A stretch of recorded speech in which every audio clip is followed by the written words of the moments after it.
Well, what I told everybody a million times is you never go into a courtroom unless something is written in writing before that court that day. So you make sure that the judge clearly sees that if he tries to interfere with your rights or he tries to order you to do something, that you're going to seek immediate compensation for that order. Because any man who tries to order another man around in this country under the 13th Amendment, it can't be done without just and fair compensation. So, or I'd be your slave. Are you ordering me into that box, into that cage for 60 days? Is that what you're ordering me to do? You think I'm your slave? You think I'm going to put chains around my neck and I'm going to go work in a rock pile? Is that what you wish? Because I'm still going to hold you fully liable as a man. So you make sure you put it in writing. So when the judge sees you, he says, oh, that's that crazy guy who wrote this stuff. I don't want to deal with this guy. I think I'll recuse myself. Oh, yeah, I did that one day, man. It was so funny. My sister put it in before the judge at 9:02, so it was like 2 minutes after the hearing already started. When he read that thing, I saw him looking around the courtroom like, who did this? Who wrote this thing? Because he'd clearly seen my sister didn't write it because she just was, doing the normal stuff that normal, people do in front of the judge. She wasn't just laughing and smiling. So he's like, oh, somebody wrote this for her. Who wrote this? So I kept looking at the paper and looking at my sister and, looking in the courtroom. Who wrote this? I'm telling you, man, because I hand him a stick of dynamite. Saying if you order me to do something, see, because in any kind of civil proceeding, if all parties aren't ready to proceed, nobody could force you to proceed.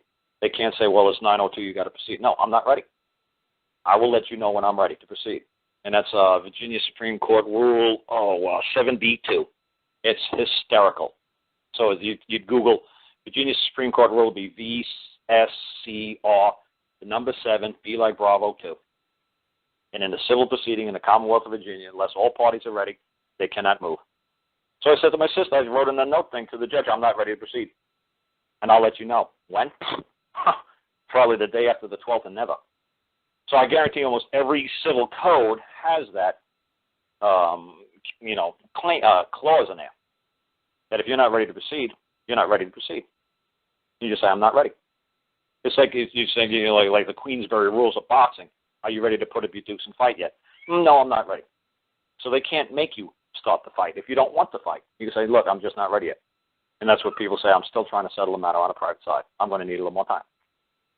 And so what did she give the judge? Was that an affidavit or a notice, or what did she call it? A notice. Okay. A notice under Rule 7B2 that I'm not ready to proceed, and if anybody forces me to proceed against my consent, and somebody places an order on my name and my behalf, to this day they're going to bear full liability of whatever they order, because I clearly stipulated to all within the court, I'm not ready to proceed. And under Rule 7B2 in the Commonwealth of Virginia, I have that right to not be forced to move. So nobody better make a motion. If they did make a motion, nobody better move on a motion. Nobody better order me to move. I'm not ready. I'll let you know. So it's just a fun little trick, one I found here in Virginia. I'm sure every code has something like that. You're going to find it in one of the very first rules, like Rule 7B2. It's like the rules of court, like the district court, whatever. It's like starts at 7B. So it's like 7B1, 7B2. So it popped up pretty quick. You don't have to really dig deep into it. So if you want to see what's the Rule 7B2, just type in VSCR, Virginia Supreme Court Rule 7B2, and see if you can find something comparable to yours in your state. And you say, oh, that kind of reads a little, I see that. Oh, see how he flipped that around? Until all parties are ready to proceed. Oh, wow, I see that. Okay, I'm not ready to proceed. Okay, cool. But like I said, in common law, you could also say basically the same thing. You basically just say, hey, I'm going to need a little bit more time to settle this matter on the private side with my brother. And they're supposed to say, okay, yes, brother, let's have a little time out amongst ourselves on how long do you think it's going to take for you to come up with a new proposal for me. I was like, I don't know, give me 2-3 days. It's like, okay. Or you could find something in the code, like I found something in the code. So I knew the judge is bound by the black and white rules of the code.